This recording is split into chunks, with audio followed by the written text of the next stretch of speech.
Good afternoon, and welcome to the July 17th edition of Success by Association Live.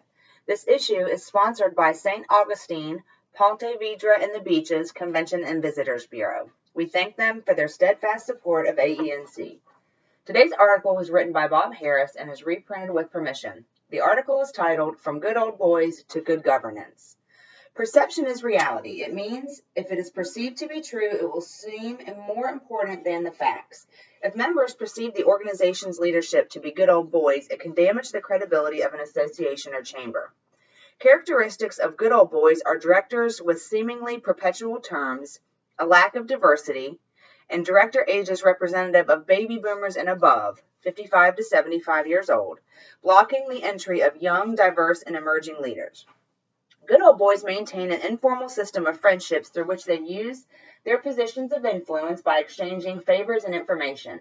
Their meetings are likely to be social, more interested in the luncheon and perks than good governance. In the Danger Report analyzing associations, the National Association of Realtors describes a detriment to governance as a lack of, quote, changing the guard, end quote. The report states the problem as officers age, innovation declines. A second point in the NAR report is the difficulty of finding quality volunteers. Few leaders are willing to spend time in meetings, debating unproductive issues, and listening to reports. Changing of the guard. Consider ways to transform from good old boys to good governance. Expectations. Communicate responsibilities and desired behaviors. What does good governance encompass? It requires staying engaged between meetings, preparation for meetings, and consensus building. Good old boys may not like the duties of governance. Competency-based. The nominating committee should assess strengths and weaknesses of the board, finding people who have skills including innovation, consensus building, visionaries, and financial oversight. Term limits. Most organizations prescribe term limits to ensure new people and ideas join the leadership. Terms are usually often 3 years with the right to reserve one more term before stepping off of the board. Train and orient. Good old boys may be averse to training. One might hear at the meeting, but we've always done it this way. Take time to train annually and provide the governing documents needed to guide board efforts. Perception. Discuss the image of the board. Perception may be reality, driving members away or harming strategic relationship. If members comment about the behaviors of a board that are not complementary, discuss ways to change the image.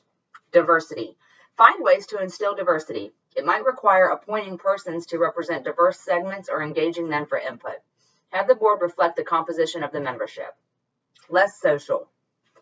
If the board meeting has become the place to enjoy a meal and possibly liquor, try changing the environment. Be mindful of directors joining the board because they expect perks such as tickets, access to insider knowledge, and the feel of exclusivity.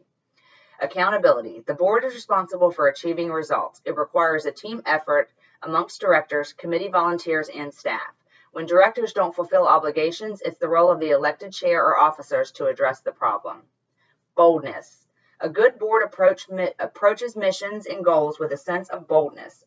Avoid a board focused inward, fearful of risk, and lacking confidence outside of the boardroom. Conflicts of interest. If good old boys maintain their status or board seats by exchanging favors, there will be conflicts of interest. Be certain directors understand the need to monitor and disclose conflicts. Avoid proxies and vote swapping for personal projects. Equality. It's a team. People should be treated with respect and as equals. Good old boys tend to be there because they do favors for their friends. The board should have a feeling of being run by all directors, not only a few with power. Personal agendas. Good old boys think they're on the board for personal benefit. Emphasize the role is to serve the members. Use the nomination and installation process to discourage personal agendas. Strategy. Good old boys are seldom strategic. A high-performing board sets and advances a strategic plan. It's the roadmap for board, committee, and staff work. Transparencies. Members and stakeholders have an interest in the image of the organization. Good old boys prefer secrecy. Promote transparency. The image of good old boys impedes good governance and significant outcomes. That concludes the article. We hope you have a great day.